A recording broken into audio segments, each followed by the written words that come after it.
nasebefile balo ukhathaza noma bafuse emangcwabeni wale ngiselana uthi ngangikhathazekile.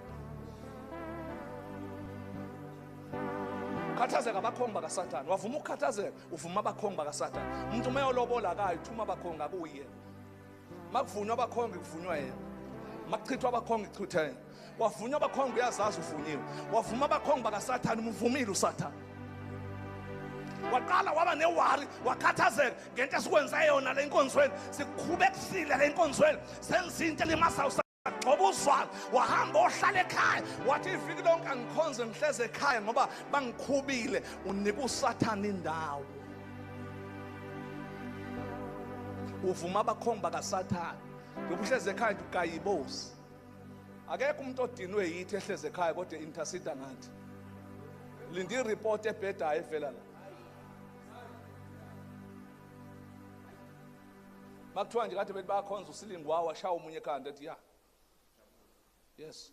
Kuthiwa nokumfundisi kwathi kuyashumela kwawo nepulpit ethi bekwenzani ya.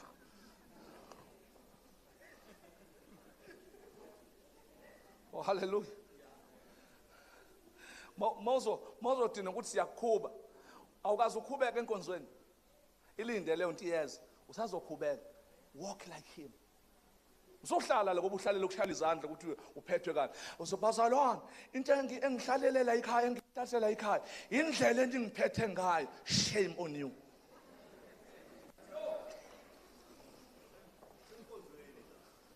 Senkonzweni la enkonzweni kukhutshwe nenjumayo ukuthi kuyashunyela uze ukuthi engathi kuvulwe kimi namhlanje. Yenze kushunyela enkonzweni uze ukuthi la unzama chapter 1. Behle naye ngamavesi behle naye umuntu ongahlezi uJesu uhleze esontweni njoba ethe uJesu uhlala ngimi wahlala esontweni wangahlala kuJesu ilanga lakho lokuhamba. Mhlaba kuyekisa into obuyenza bengakakubongi bethi yeka bengazange besho ukuthi uyenza kahle bathi awuyeke ilanga uhamba ngalo. Hlawabuzwa izenkonzo ukuthi seziyimalini.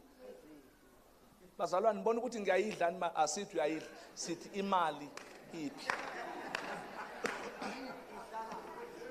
Imalini iphi.